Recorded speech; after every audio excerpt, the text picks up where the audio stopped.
Bismillahirrahmanirrahim. Assalamualaikum warahmatullahi wabarakatuh. Alhamdulillahirrabbilalamin. Wassalatu wassalamu ala asrafil anbiya wal mursalin Sayyidina Muhammad wa ala alihi wa sahbihi ajmain. Yang saya muliakan Ketua DKM Masjid Atur, para sesepuh, Bapak Ibu, serta teman-teman yang saya hormati. Semoga Allah Subhanahu wa taala senantiasa melimpahkan rahmat-Nya kepada kita. Amin, amin, amin ya rabbal alamin.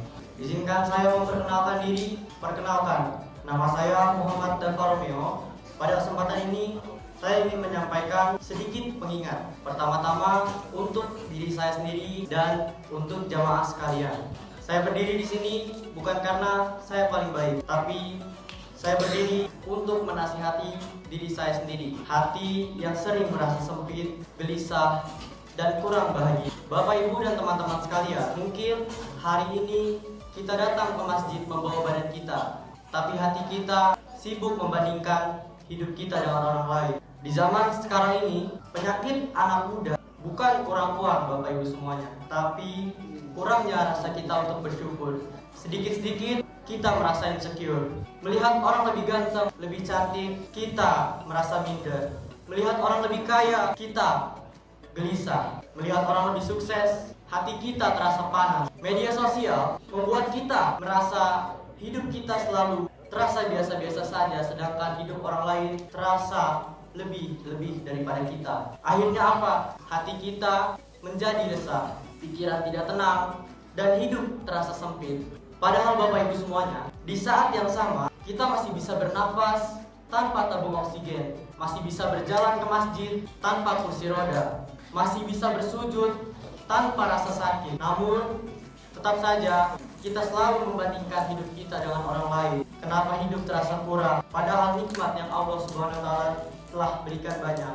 Bapak Ibu sekalian semuanya, ternyata kegelisahan hati obatnya bukan minta tambah, tapi tahu diri dan bersyukur. Allah Subhanahu wa taala telah memberikan rumus anti gelisah dalam surah Ibrahim ayat 7. A'udzubillahi minasyaitonirrajim. Bismillahirrahmanirrahim. Wa ista'azzana rabbukum la in syakartum la azidannakum wa la in kafartum inna adzabi lasyadid. Yang artinya, dan ingatlah ketika Tuhanmu memaklumkan, sesungguhnya jika kamu bersyukur, niscaya aku akan menambah nikmat kepadamu.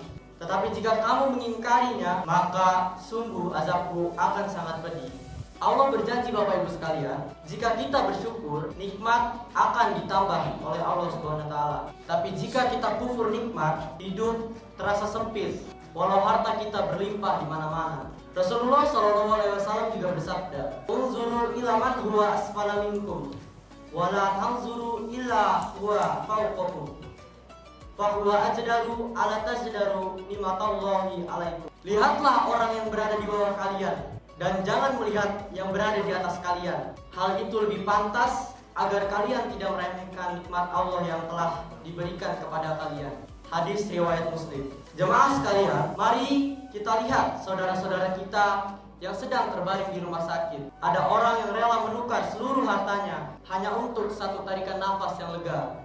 Ada yang rela membayar mahal hanya untuk bisa berdiri dan untuk bersujud. Sementara kita sehat, aman, bisa beribadah, dan bisa berbuka puasa dengan makanan enak bersama keluarga. Namun masih saja kita berkata, hidup saya kurang, hidup saya kurang, hidup saya kurang. Malu rasanya kepada Allah. Nikmat mana lagi yang kita dustakan? Jamaah sekalian, syukur itu bisa dan harus kita latih. Yang pertama-tama, setiap Bapak Ibu, teman-teman sekalian bangun tidur, sebutkan minimal 3 nikmat yang masih kita miliki. Yang kedua, kurangi membandingkan hidup kita dengan orang lain, terutama pada media sosial. Dan yang ketiga, biasakan kita mengucap Alhamdulillah bukan hanya pada lisan, tapi juga di dalam hati kita. Karena sesungguhnya yang membuat hidup terasa sempit bukan karena kurangnya nikmat, tapi karena kurangnya kita bersyukur kepada Allah Subhanahu wa taala. Bapak Ibu teman-teman sekalian, jika hari ini kita masih merasa gelisah, mungkin bukan hidup kita yang kurang, tapi rasa syukur kita yang kurang terhadap Allah. Di bulan Ramadan ini, mari kita ubah rasa insecure menjadi rasa bersyukur. Mari berhenti kita melihat ke atas dalam urusan duniawi, dan mari kita lihat ke bawah agar hati kita merasa tenang. Semoga Allah menjadikan kita hamba yang qanaah, merasa cukup dan pandai berterima kasih atas setiap nikmat yang telah diberikannya. Subhanakallahumma wa bihamdika asyhadu an la ilaha illa anta astaghfiruka wa atubu ilaik. Wassalamualaikum warahmatullahi wabarakatuh.